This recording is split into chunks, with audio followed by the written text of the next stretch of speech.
tó ń sọ sí tó kọ́lé tó ra mọ́tò sí gbogbo ẹ̀ kan tó lóun fẹ́ bá wọn lọ́nà lọ́wọ́ bá tó wọn lọ́hùn. Allah punishes whom he will. You see, the one who committed crime. This is the first time he committed crime. He joined the bad gang who had been doing it for a long time. This is the first time and he was caught. That is telling you Allah punishes whom he wills. Yuwasibu mayansa o àwọn ẹni jẹ́ ta àwọn ẹni àná yuwasibu mayansa ṣé bá a jọ ń pariwo Ọlọ́run níbí ni. Allah. Ó sì tún wá dọ̀rọ̀ àdìsí yuwasibu mayansa o máa sì yọ ẹni tí mo kọ pé ìyà ni ó jẹ́ ọ sí láàrin gómìnà á sì yọ fọ́ọ̀kì á lọ fìyà jẹ níbi tá a ti fẹ́ fìyà jẹ. Allah punishes whom he wills, like those who renegated yesteryears.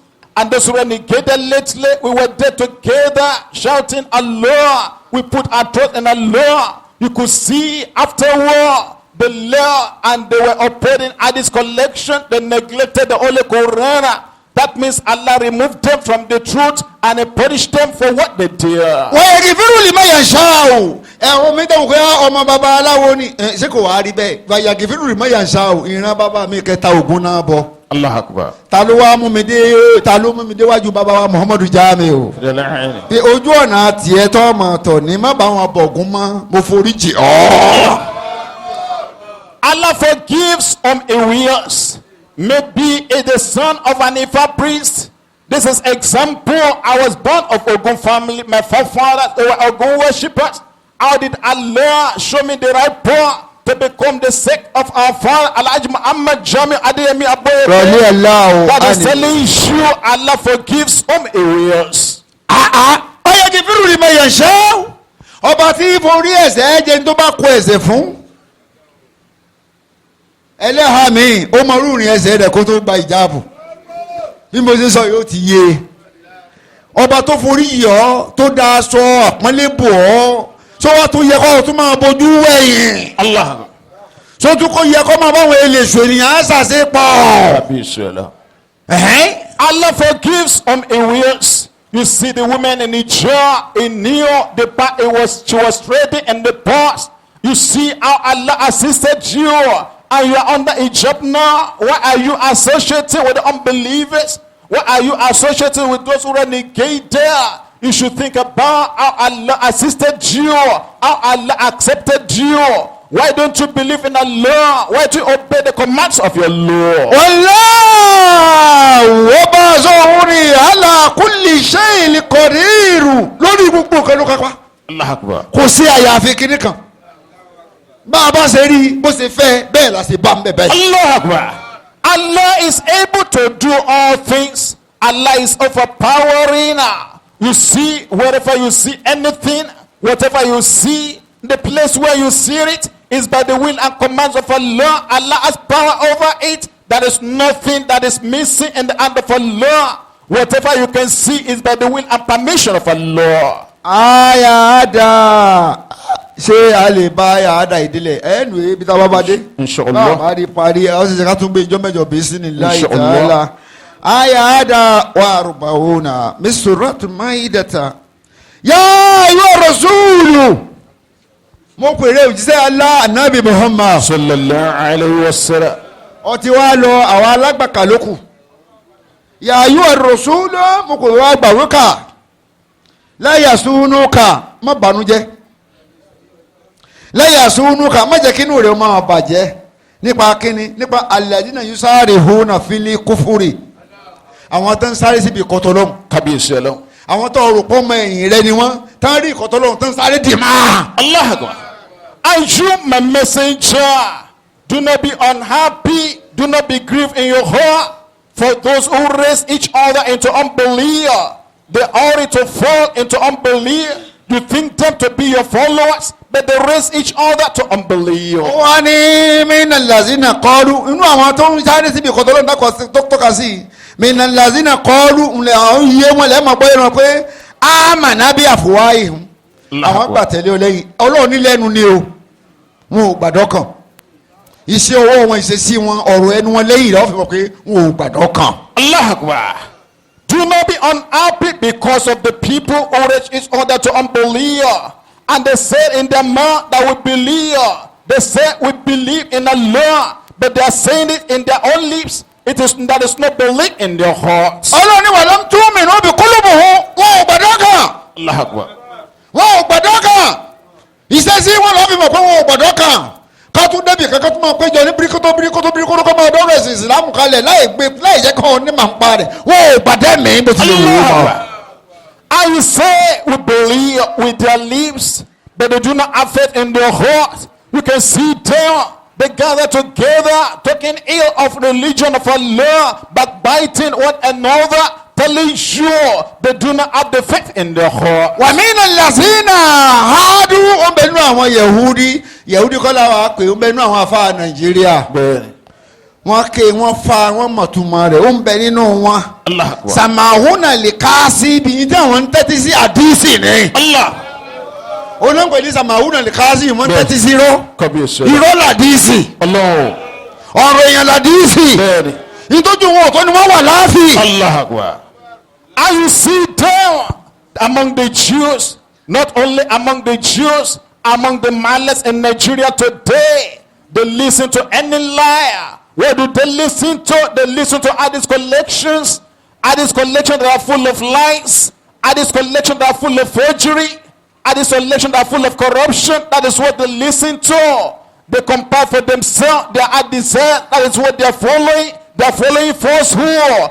Hadith is a lie. Do not follow hadith. The only Quran is the truth. Al-Quran dundun dawa. Samauna li kaumali akhirin. Wọ́n ń tẹ́sí sí àdìsí láti lè máa fi kọ́ àwọn míì. Allahu Akbar. Tí ilẹ̀ ṣojú ọ̀nà àtọ̀lọ́ngọ̀ ọba. They listen even to others who have never as much to come to you. Why do they listen to others? In order to lead people away from the path of Allah. Hadith collection is not the path of Allah. It is wrong for you to follow others, neglecting the Holy Quran, the revelation of Allah. Lámúyá túkà láíláí àwọn táwí ò ní wá sọ́dọ̀ rẹ̀. Yòhárì fún àlìkàlámà mímbàdì màwálì. Wọ́n ń gbé ọ̀rọ̀ mi síbi tí mi ò ní kí wọ́n ó gbé sí. Wọ́n ń gbé ọ̀rọ̀ mi níbi tí mi ò sọ pé kí wọ́n ó máa pè é bẹ́ẹ̀. Àwọn wà ní pé sọ́ọ̀bù ànábì bọ́ gbọ́ ni. Sọ́ọ̀bù ànábì bọ́ ni. Àti ìwúrẹ́ àti ìrọ̀sọ̀rọ̀ sọ́ọ̀bù ànábì ẹnu wọn wà á mú. Bí ẹnu ọ̀bẹ. And they change the words from their places. They change the words of Allah from their places. And they will say to you, don't you believe in Prophet Muhammad? Don't you believe in the hadith of Prophet Muhammad? You see what they are saying? They have already changed the words of Allah from their places. Yakuluna ọmọ agbọ́lẹ́nu wa ewu tí ń tún àṣà fáwùsùhù. Tá bá fún ọ inú wọn ń bẹ lọ́dọ̀ rẹ̀. Tá bá fún ọ gbà á. Tá bá náwó sí ọ gbà á. Wàyín lámùtù tó bá bá fún ọ fàásàrú wọn sọ̀rọ̀ lọ́dọ̀ wa. Bàbá náwó sí ọ sọ̀rọ̀ lọ́dọ̀ wọn. And if you are given, take it. But if you are not given, you should beware. Ọ̀dílẹ̀. Wà á máa yorí ìdílá fìtínàtù ẹni ọlọ́run bá wà ń ro ìdààmú rò tó bá ro wàhálà wò fàlà támúlìkú làwù tá la fẹ́ rí lónìí kápá tó lè rẹ irú ẹni bẹ́ẹ̀ lọ́wọ́ ìdààmú la rán sí wọn ní a fi ń ìwàkiwà.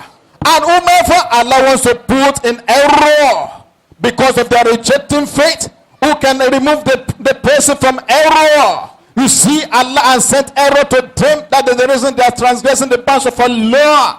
Allah has sent error to them. That is the reason they neglect the Holy Quran. They follow their desires. Bí mo ṣe rò ìdààmú rò wọ́n yìí ìṣèyí sọ̀hún rò wọ́n yìí ó wá ní fọláyín támúlìkú làwù kò sí oníkápá kankan lórí wọn mínà láì lọ́dọ̀ lọ́wọ́ bá ṣẹ́yà bó ti lè wò ó mọ́ tó lè wọ́n kò nínú ìdààmú. ó wá ní wúláìkà ọ̀kẹ́ ìmọ̀yẹrú wọn alazina lamu yuridullah ní ọlọ́wọ́ bá mi òróró ayù tọ̀hírà kúlùbù láti fọ ọkàn wọn mọ́. ọlọ́wọ́ bá òróró wọn láti fọ wọn lọ́kàn mọ́ ìdọ̀tí la dà sínú ọkàn wa. When Allah put them in trial, what Allah has intended to put them in trial, who has the authority in the least against Allah to remove them from the trial of Allah, it is not possible. That is the reason they are transgressing the bounds of their law. Allah's will is not to purify their hearts. Allah does not want to purify their hearts. That is the reason they are plunged in error, committing mischief before their Lord. Lahun olóńbẹ fún wa fìdúnìyà níhìn ayé kótó kan tàlìkì àmọ́nu ìsíyù ìtìjú Allah Akbar. bàbá ńlá ìtìjú ńláńlá wọ́n làwọn lẹ́yìn táyé ni ó tún bẹ́ẹ̀ fún wọn fìlíà ìrátì lọ́jọ́ pé tàlìkì àmọ́ àsáàbù ìyá àsìmà tó wúwo tán lè sọ ọ́ kalẹ̀. Allah. For them there is a disgrace in this world, and in the hereafter a great torment. Allah will plunge them in the punishment and the hereafter, and will comfort them with disgrace in this world. But the hereafter, every punishment is awaiting them. Punishment unrelenting, punishment of everlasting, punishment of ignominy will comfort them the day of resurrection. àyà yìí kò yẹ kí n fò bẹ́ẹ̀ kẹ́ ni ó dà kó gbogbo àyà yìí ó yẹ kù ṣẹ́jú mẹ́rin. àyà itna was arba'una min surat Maidata sama'una likasibi wọ́n máa ń tẹ́tí sí rọ́ Bẹ́ẹ̀. wọ́n ń wá àdísì yìí kiri wọ́n ń wá òrùfò kiri Allah Akbar. sama'una likasibi irọ́ lẹ̀ ń tẹ́tí sí Bẹ́ẹ̀. irọ́ lẹ̀ ń wá kiri Allah Akbar. àkàlà òní sùwúta wọ́n fẹ́ jẹ́ ń jẹ́ ìwọ̀ oúnjẹ ìwọ̀ ibi àdísì lọ náà bẹ inú àdísì lọ ti bá súná ọmọ Bẹ́ẹ̀. ibẹ̀ lọ ti bá dùá òkú Bẹ́ẹ̀. ibẹ̀ lọ ti bá jí màmáka Allah ibẹ̀ lọ Akbar. ti bá ìsílé Kábíyèsí. ibẹ̀ lọ ti bá oríṣiríṣiríṣi ìwà àbàjẹ́ inú àdísì lọ ti bá. Akbar. And they are fond of listening to folks who are looking for Arabic language and learning Hadith collections here and there. Their intention is to devour anything forbidden. You see, in the Hadith collection, you will learn how to attend naming ceremony to collect money, to attend funeral ceremony to collect money, and to pray for those that are going on pilgrimage to Mecca, to preserve their coming, preserve their going. All things that are forbidden, they are there in habit, and then the Hadith collections, and they give them the room to do evil, to commit mischief on the surface of the earth. àyòkèyà ni lòdò ń dá wa. Allah. fàyín já òkà tán bá wá bá ọ. wọ́n ìlú àti ìjòkó wọn mọ̀ra wọn. tán bá wá gbé ìdájọ́ kan wá bá ọ. fàkó bẹ́ẹ̀ yẹn hàn ṣèdájọ́ láàrin wọn. àbí máa tó bá rí pé ìrìn ẹsẹ̀ wọn ó fẹ́ lọ hárìlú wọn ní ìyẹra fún wọn má ṣe ìdájọ́ fún wọn. èmi kọ́ mo kọ́ bẹ́ẹ̀ o. Allah. ẹ jẹ́ ká lọ sọ́dọ̀ wa ẹ jẹ́ ká lọ sọ́dọ̀ wa. Kábíyèsí. hárìlú wọn ní ìhùn sá fún wọn yẹra fún wọn Allah. tí wọ́n dànù lórí ìdájọ́ wọn tó gbé wá bá. Kábíyèsí. If they come to you because they are among you in congregation and they know one another, if they come to you, you either judge between them with what Allah has revealed, which is the Holy Quran, or you decline to interfere in their judgment. If you should leave them alone, excuse yourself from them. ọlọ́run wa ní ọlọ́run rí gbogbo rẹ̀ tán tó fi sọ pé kó ní kó sì ìdájọ́ fún wọn ó dìbẹ́ǹdì lórí nǹkan bá wá tó ó dìbẹ́ǹdì tó bá lórí nǹkan tó wá bá wá tá a tún fi hàn òṣìṣẹ́ mọ̀ pé ìdájọ́ tó gbé wá ìdájọ́ jàǹbá ni ọ yẹra fún wọn ọkọ̀ tí wọn láyà ọ̀gbọ́dọ̀ ṣe ló ń sọ fún un. Allah. And you see, Allah has already seen them. If they know, Allah has already known. If the messenger has known that they want mischief, there is mischief in the judgment they want, you should turn away from them. You should not do anything. You should not interfere in their judgment. ó wá ní wàhíì tó wá rí ìlú wá ní ìtọ́ ọba sá fún ọ tó ọba yẹra fún ọ tó ọba bá wọn sì dájọ́ tó gbé wá bá ọ fọlá yín yà lóru kà ṣáyà wọn àlẹ́ múnira kankan bá ọ. ìkankan tó lè ṣe tó lè wọn àlẹ́ dá ọ lé ìkànnà. wọ́n kàn kún lásán náà ni. Kábíyèsí. lọ́pàá tẹ́sán ó bá wọlé tọ̀ wọ́n. Kábíyèsí. If you turn away from them and you do not interfere in their judgment, they cannot harm you in the least. They will just be grumbling. You see, they become hypertensive. They cannot harm you in the least. ṣùgbọ́n fàáyìn àkàmtà tó bá wá wù ọ́ tó o fẹ́ ṣèdájọ́ fún wọn fún àkàm ṣèdájọ́ fún wọn bẹ́ẹ̀ náà láàrin ara wọn bílíkìsì bó ṣe tọ́ àti bó ṣe yẹ. Allah. ṣèdájọ́ fún wọn bó ṣe tọ́ àti bó ṣe yẹ. Allah. ẹ rí ọ̀nà mẹ́ta ló lọ sí o. ó ní kó ṣe é fún wọn ó ní àbí máa kó yẹra fún wọn kó kú lọ́dọ̀ wọn. Allah. ó wá tó kó wá lọ wá fẹ́ pé ó fẹ́ ṣe é fún wọn náà ni torí ó ṣeé ṣe ká kó àlejò kó kó ẹran mérò kálejò mi wá láti bò mí bá wọn wá Allah Akbar. kó máa di kinní kan ọ̀ ṣe ìdájọ́ bó ṣe yẹ àti bó ṣe tọ́ fún wọn. Allah. And you see, if you have the intention to judge between them because there may be strangers among them who want to listen to the truth. If you want to judge between them, you should judge with justice, with judge with equity, judge with the word Allah has revealed to you. Ilẹ̀lá ọ̀rọ̀ bá tó ń bá ọ sọ̀rọ̀ yìí rí anábì Muhammad. Allah Akbar.